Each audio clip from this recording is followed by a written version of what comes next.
Hey there, it's David T Phung. We're back for another DTP FSD conversations with each other, and today I'm here with Ben Byram. and Ben. You suggested that we get some grub, a bite. You suggested the spot was Gray and Cash, so let's head there. Cool. Sounds good. Yeah, I chose it only because I still feel pretty new to the whole east side in general, actually, like Pasadena plus more east. So I wanted to check out Monrovia more. I never go there, but I just Yelped it. So we'll check this place out. Let's go. Okay. Navigate to Gray and Cash in Monrovia. And it's got it. And we'll get going with this FSD journey here. Have Cool. you used FSD a lot or been in an FSD ride? Never. I've been in a car with FSD, but I've only experienced it with parallel parking. I see. Not actually trusting it for the journey. Aren't you a Tesla driver yourself? No. Oh, I thought you were. No, I'm not. Okay, Yeah. Not against it. I just don't own a Tesla. got it. Yeah. So this is your first raw experience of it then? It is. Did you say raw experience? Well, it's really good. Really good. And Cool. I watched some of your episodes, so I got to see some of it. okay, Yeah. got it. Well, we'd love for you to react at the moments where it feels human-like Okay. as well, because this is part of the journey of documenting and discovering it, this progression of the technology. Cool. I want to start off the bat. Yeah, sure. It's a conversation. We could go back and forth here, but what was your first earliest memory of creating music? Okay. Yeah, Do good you question. remember that? What was Actually, the instrument? I will comment really quickly on the driving since it's happening already. Yeah. I haven't even thought about the driving, which tells me it feels natural. Yeah, So that's a good start. it is. We'll get into more Now I'm complicated nervous because situations. this is here. always a funny street. Okay. Yeah. All right. So far, so good. All right. So my first experience making music, you said? Yeah, your first memory of that. By the way, where's the camera? Is it just behind us? Yeah. Okay, cool. Sweet. So it's not this, right? No. Okay. No. Cool. All right. So, I can't remember, David, how much of my life, my early life or my family stuff you know about already. So I'll just share kind of everything and you can remind me what you Yeah. may already know. I have a blank slate actually. Okay, perfect. So both of my parents are musicians, professional musicians. So I was obviously raised around that and feeling like I was raised in an environment where making music was a very normal thing to do as a very big part of your life. Both my parents are singers, actors, songwriters, and so yeah. Let me think now. I think maybe my earliest experience with any kind of music stuff was actually session singing as a kid. Because my dad is one of the, there's not very many of them left in LA, but one of the go-to session singers. So if there's a movie with a choir on it or any Simpsons or Family Guy episode that has the barbershop quartet or a singing moment, he's just one of the session singers that gets called for all types of things like that. I see. Are you familiar with the movie The Prince of Egypt? Yes. Okay, so my dad is the singing voice of Moses in that movie. Whoa. Yeah. That is wild. That's Yeah. a childhood movie there too. Yeah, same for me. It's cool because it's actually an incredible movie. I still have that on VHS. Really Yeah. nice. And yeah, because also since you're also a Christ follower, I know that that tends to be a big deal in those circles. So that's a fun one. So he got me into the session singing world as a kid. So that was probably my earliest experiences actually contributing to music in some way. Yeah. So you're telling me you're a child star singer. I should look up your discography. Definitely not a star. Behind the scenes singer, yeah. Yeah. So, and it would be anything from Mickey's Twice Upon a Christmas movie. Yeah. To I think it was 2001 Peter Pan movie. that came out. Like there was just like kids choirs in it, things like that. Was there an opportunity or route to be a Disney Channel kid? Was there an opportunity or a route? Maybe. I mean, it was still up to me though. You know, like did I go for auditions for that kind of stuff? No. Yeah. But I could have just gone for auditions. Yeah. I was curious because a lot of those stories are where the child actor or singer, they're just brought by their parents and auditioned, and one day they're on that track. Right. Yeah. Singing was your first instrument. Yeah, singing was. And then started taking piano lessons. Got it. Yeah, and then I guess I can kind of continue along with that journey a bit if you're curious. Yeah. So that was like the beginning of it, and then I was always singing in general and playing piano, and then slowly, I'd say in high school, I started to experiment with actually writing my own music, and had some friends, some of my closest friends also are musicians. We just like jam or whatever. But then quickly realized like I don't necessarily care so much about the performance aspect of music in the same way that my family does, maybe, or just not as much as them, but I do love the creation aspect, so I just continued with like more songwriting, production, stuff like that. Being a producer? Yeah, that's then what it turned into. Yeah. Because in your music, you have music out there in the world. It's floating out there. The sonics are there. I feel like you're a natural singer-songwriter because like understanding the production and the lyrics and how they dance with each other is key. Would you not call yourself a singer-songwriter? I would call myself a singer-songwriter. Okay. Yeah. I know I'm not actively doing it right now, but I would consider myself one, yeah. Yeah. That makes sense, like, of why you're moving so intentionally on building the technology. We could dive deeper into that. We only have about 6 minutes until we get to Gray and Cash, but like your care for the whole music journey process. Building the technology, making sure artists are paid, distribution, exposure. It makes sense because like you've gone through the journey as an artist, a creator, growing up family of musicians, and I don't know how much you've interacted or worked within the traditional music industry, but what do you feel like is this next cycle of music? A lot of the industry right now is trying to rally together, figure out things, software saturating everything. What do you feel like is this next cycle we're trying to make or break into? Yeah. Let me see how I want to answer that. And I'm gonna be like, you know, it's interesting being like recorded right now talking to you because there's this temptation to like act like I have things figured out or, you know, showcase something, but I'm just gonna always work in progress. 100% transparent with you, you know, Yeah. even if it's recorded. I'm still figuring these things out along with the industry and along with artists who are figuring it out.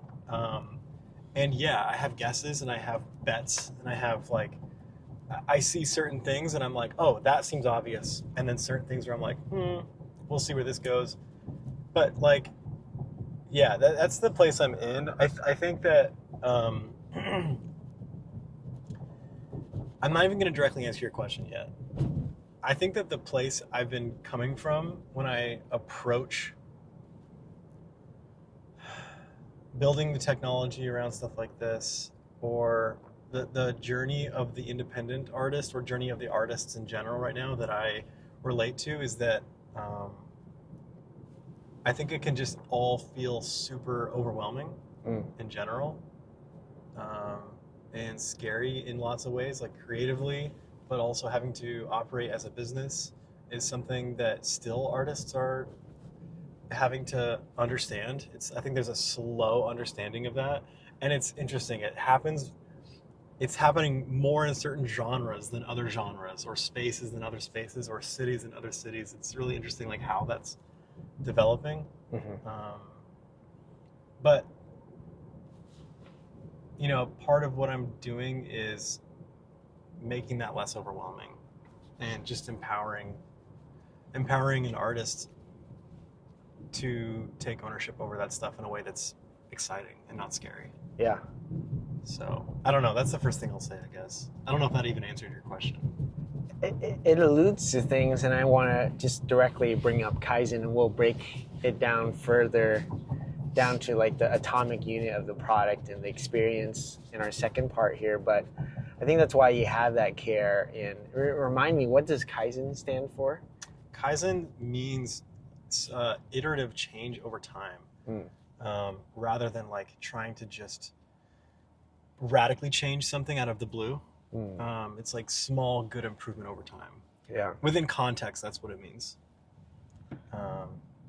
Yeah. Yeah. Is there a sense of, for music, things are rapidly changing for artists, where there needs to be a framework or structure to work with, and just a guide or bring direction? Is that the heart of Kaizen as well? Things are rapidly changing in the music industry, yeah. And then you asked, is there a framework that needs to be in place for that? Yeah. Is that the heart of Kaizen, laying out a framework or it is or structure? That's like a huge part of it. But it's funny when you use the word heart. Like the heart of Kaizen to me is truly like letting artists communicate and share more deeply and authentically with their fans. That is the heart of it. Because I just don't think that like much in music lasts very long if it doesn't have that. And so, but this is a practical tool to do that in a way that is like kind of condensing and organizing a lot of the power that maybe wasn't accessible to all artists, now becoming accessible to all artists to do that. Yeah. And yes, we're focusing on much more of a direct to fan strategy first. So rather than focusing on like major third-party reliance like Spotify or social media and stuff like that, like cultivating the direct relationship through communication or like support and purchasing your songs, things like that. That's kind of the heart of Kaizen. Yeah. Appreciate that breakdown, because I think music stands out to our human experiences when we're able to associate with a moment or memory, or like have a connection to the song or artist. Whether it is the story, the pastor this morning was talking about, every song has a story behind it. Being able to unlock that and bring a direct connection to the artist-fan relationship. Yeah. That's really trying to uncover something in the midst of algorithms that are just feeding us timelines of endless things. In this channel, Kaizen can channel that energy to create that connection. Yeah, that's definitely at the heart of it.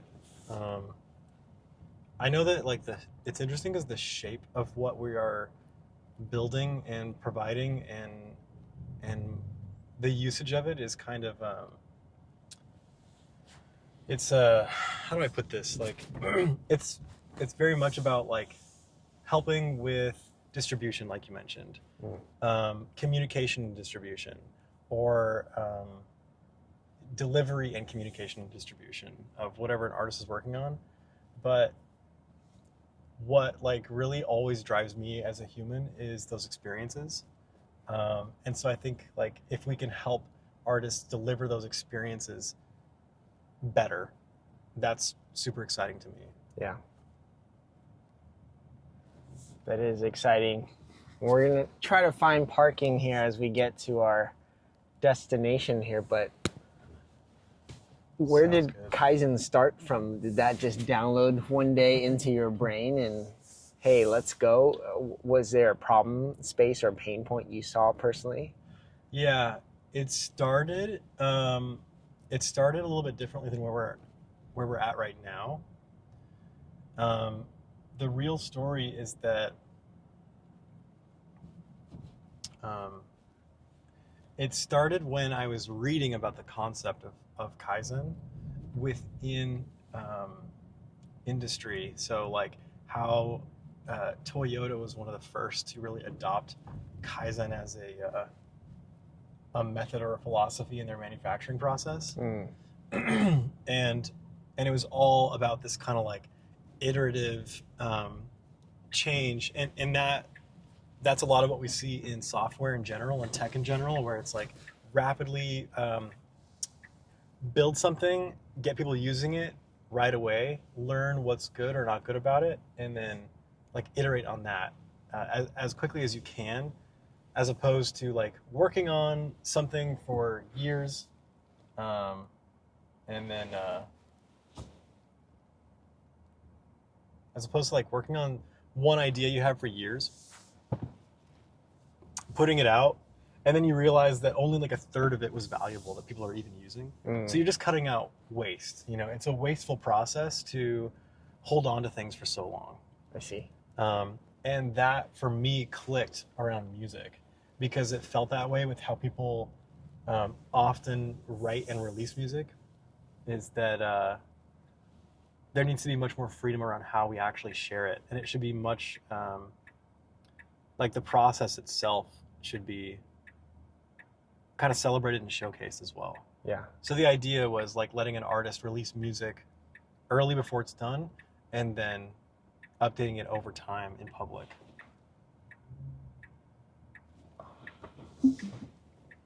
Nice.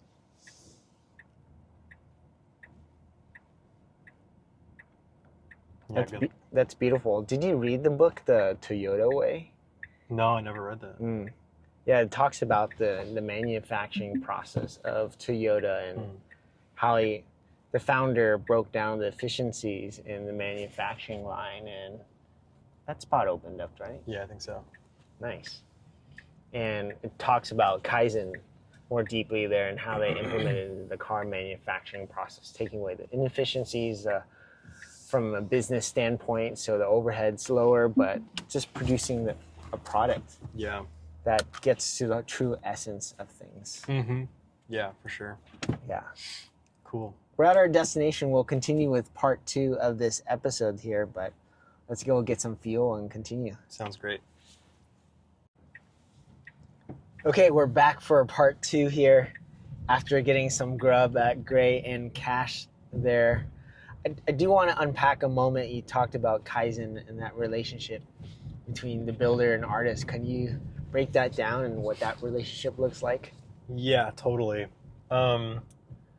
This is a piece of something that I envision for Kaizen as we continue to grow, and just something I want in the future personally. And I think, because you're asking a lot about the heart of what we're doing, and I would say this is a reflection of the heart of Kaizen in one piece, is, and we've done this in small ways online, but I want to do this in person, where every other Friday, everybody building the product stops building the product and takes the time to get in a room with the people using the product. So we have the engineers and the designers and everybody on the product and engineering teams gets to actually just hang out with the artists and the managers and the people who are using the product the most.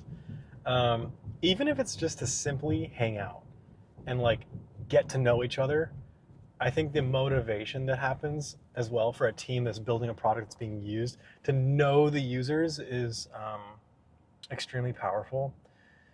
Because for me, as a product manager at 2 different startups before this, I get the opportunity to do that all the time, more than even the people who are building it get to do. And it's just such a healthy thing. So that's something I would love, is to have that community and the relationships involved as a part of the creation, discovery process of like what's next with the product, how is the product being used, what's coming up next for the product, and just that kind of communication directly between the artist community and the builder community of the platform. Yeah. That's a vision of mine that I'd love to have a part of Kaizen.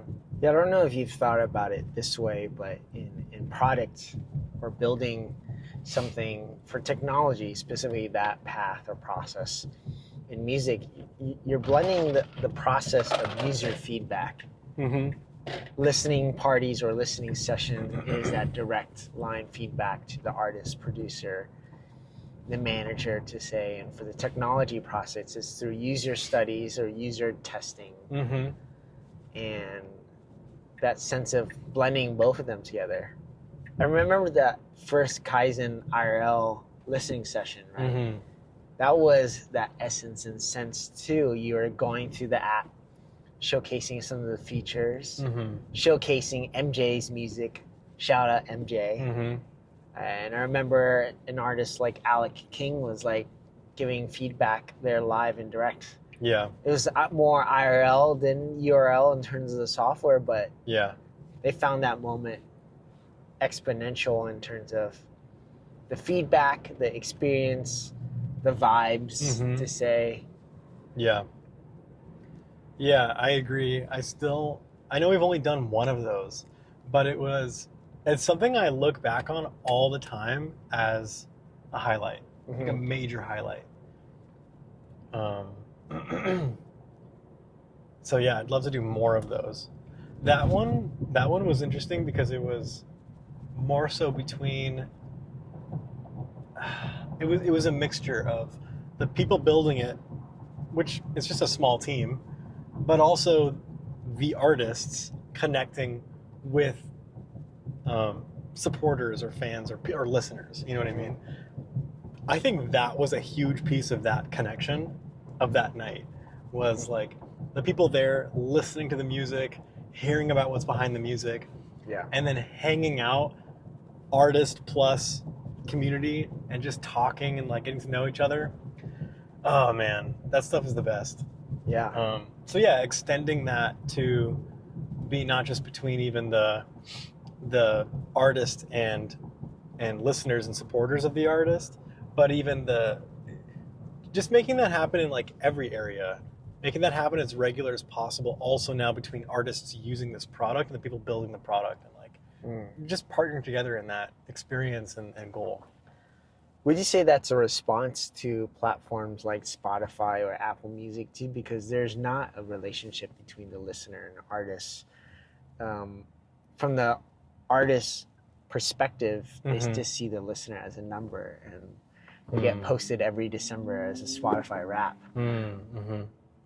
Was that another intentional point to address in building Kaizen as well, to remove the veil and the listener having a name, a username, and artists being able to directly interact, like direct to consumer, but direct to listening or direct to the relationship? Yeah, I think the answer is yes, but to be honest, I don't know if it's for me. And again, like, it's funny thinking about how this is recorded. Who knows what I'm going to think about all this stuff when we look back on it a couple months from now, but like, I don't know if it's actually me going, oh my gosh, look how wrong that is. Let's do things differently. Yeah. It's more so like, this is just what is good, regardless of seeing bad examples of it. Yeah. This is I think it's just a need, and it's natural. It's just natural for that to happen when you're pursuing something relational and good. And so, yeah, like, maybe I'm being led by both my response to things, but also just my intuition on like what's good and what's needed. Yeah, I think you're identifying a gap or a bridge that needs to be built. And at the heart of it, from the journey I've seen it, of how you and the team have progressed, like, you care about supporting the artists. Yeah, definitely. Getting them distribution. Yeah. And finding the 100 true fans or 1,000 true fans. Yeah, totally. Model of what Kevin Kelly says, the 1,000 true fans. Yeah, absolutely. Yeah, that's a big part of it. And as much as we want to talk about like money and distribution and all that stuff, it really just comes down to the relationships. Like, how can we make those 1,000 true fans? The word fans is a difficult word for me sometimes, but the word true is the really like important word there. Like, what actually makes that true? And it it still can't be one-sided. It can't be like, oh, we found a great way to get somebody to give me money. It does have to be like, we have to open up the avenues for it to be a two-way street between, like each fan and that artist. Yeah. So, and that can happen through an email. It can be that simple, Yeah. Or it can happen through a live stream that's done on our platform where it's just much more intimate, but a lot of people can hang out, and it feels like you're hanging out, and you want to support an artist in that way. Yeah, it can happen in lots of ways. Yeah. To add on that word fan, that's why I've thought of it as 3 concentric circles, at the true heart of it being the believer or the patron.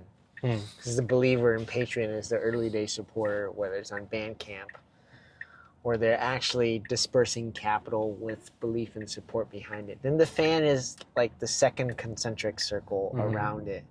The fan is the one that's willing to go to the lengths of buying the CD or digital album, buying merch, and for them it's less friction to go see you IRL at a show. And then the third concentric circle, the least involved or least invested, but still supporting the artist, is the listener. Where the listener is the wanderer, or as Virgil would say, there's a spectrum of the purist and tourist. The listener would be more on the tourist end, where you visit the destination maybe once in your life, here and there, but you're not at the purist end, or the person that's the neighbor living there. Yeah, interesting. Okay, so the first one, what was the first one called again? The heart of the concentric circle is the believer, or more specifically, the patron. The patron has financial capital behind their belief. Yes. Then the second concentric circle is the fan. Yeah, okay. They're not exactly giving you $100 a month to say, or yearly, but they're spending time on merch, still listening to your music, going to a concert. They're more invested than the listener. The listener is the least invested, or have more friction to the artist. Interesting. Okay. I really like the word believer, because it does address maybe the motivation for the patronage, or the mindset behind it. I think that's really cool. Yeah, because the believer is willing to go to lengths and take their time to see what you're up to. They're more connected to the story. And more specifically, the artist, the person that's behind it. They're following that emotional arc. While the fan is there for the dopamine high, to say, not saying they're not following that emotional arc, but they're there. They're not in the everyday weeds, to say, or going to the lengths of emotion, capital, and support on all levels. Yeah, cool. Okay, the believer, the fan, and the listener. Yeah, there's still something funny about the word fan, but for now, makes sense. Supporter. Yeah, supporter. Believer, supporter, listener. Because the listener's more passive than anything. The supporter is going to show up to the event, buy something, but the believer of any faith or cult or religion or country, they're willing to take that leap of faith and do something that doesn't make sense right now. Yeah. Do you feel like you are a believer for certain, it could be artists or anything else right now?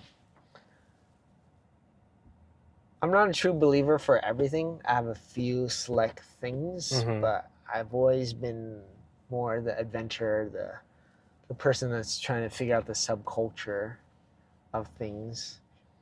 And there are things that I believe in and people I believe in. But at the heart of it, I want to spend more time of where I believe in things and not. Yeah. Cool. What does Kaizen look like in the next 5 years, 10 years? In the next 5 to 10 years, I think Kaizen looks like being the most accessible version of what's out there for any artist to start actually delivering their music directly to their fans. So yeah, I think that's one of my main goals right now, is to let artists start to use it in a way that doesn't require so much education or even assistance from maybe like a separate marketer or manager to use well. I think if it can be we want it to be a platform that like just makes sense when you start, and doesn't take a lot of setup to actually use. So that's kind of what we're building up towards right now, because a lot of it's already there and you can use it for all the like direct to consumer communication, promotion offerings that you want to do right now. But it does require some know-how, like what's the strategy and stuff like that. So we're working toward just making that way more accessible, easier to understand, and quicker to get started on. So I think in 5 years, it looks like a mixture of the most accessible version for that, for any song release or anything that you are doing for your song, a tour, anything extra. But then my goal for it also is to be applicable to more like extra creative offerings that an artist has. And I don't know what that looks like yet, but if it can be a platform that can serve an artist in like a unique new idea, that'd be part of the goal too. Yeah. And what's the massive action, the tipping point you're going to take to get that flywheel going? Like you mean the tipping point for people to actually start using it in that way? Yeah, to have that being built and grown and used. I think, to be honest, we just need to focus more on traction. We are like me, I think you kind of know this. Me, Adam, Anthony, our team, we are builders first. So we can build things pretty rapidly and with high quality when we decide it's time to build this piece with high quality now. Like we've kind of proven that it's working. But I think that what we are learning to do and now focusing on more and more is just understanding how to drive people towards what we're doing. Like that is not where we come from initially. Yeah. So, I mean, that to me is just gonna, I can't tell you what the tipping point is going to be, but that will bring it about. Is when we get more people using it, more feedback on it, and then we just continue to refine the product over time. Yeah. Yeah, it feels like you need to start knocking on more doors and cold calling. Yeah. Yeah. Yeah, for sure. I think it's a mixture of, right now we're cultivating a lot of the people that we have using it, because we're still onboarding people one-on-one. It's not an open platform. Yeah. And so we're getting that to a point where we feel like, okay, we have a good understanding of where the value is for this group of, let's say, 20 people right now that we're talking to very regularly. And then very soon we're going to be opening that up in a way that's much more accessible and not necessarily requiring an email to us and scheduling an onboarding call and like getting started like that. So that'll be a big step in getting towards being a platform that's just accessible to everybody, and something where they can get value right away too. So it's not like, oh cool, it's accessible, let me sign up. Oh gosh, what do I do with this? And then like not coming back to it. Yeah. So yeah, I don't know if that was clear, but that's partly where my head is at with that. Thanks for sharing. Check out Kaizen, Kaizen. .place. Place. Kaizen.place. And before I ask the last question, do you have reactions to your first FSD drive? Any moments? No, it's cool. Maybe just the parking lot Yeah. I was like, what's going on here? But other than that, I forgot you weren't driving the whole time. Yeah, the FSD doesn't have like a full map of the parking lot, like on navigation Right. maps.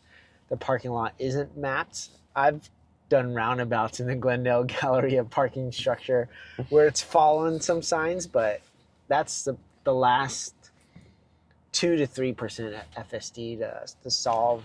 And Cool. it's there, but It's fun. with that, if you owned all the billboards in Los Angeles, what would your message be to Los Angeles?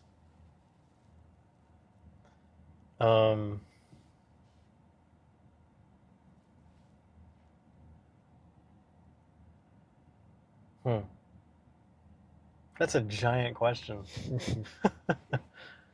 Every billboard in Los Angeles. Yeah, you're driving down Sunset and Wilshire Boulevard, seeing all those giant buildings on the freeways. Instead of the insurance billboards, you'll see your message. Yeah. Probably something that has nothing to do with music or industry or anything. I'd probably just say, love other people because you are loved. I think that'd be helpful. Yeah. I love the message or the slogan of today. It was like, was it the measure of love is unmeasurable? Or you can't measure love? It's not measurable. It's infinite. And I love the paradox of the word limitless. Like infinite and limitless next to each other. Cool. Those are very poetic psalmist words. Definitely. Yeah. Well, thanks for having me. This was awesome. I appreciate you, Ben. Of course. With that, keep going and stay heartful. Thank you. You too, David. Appreciate it.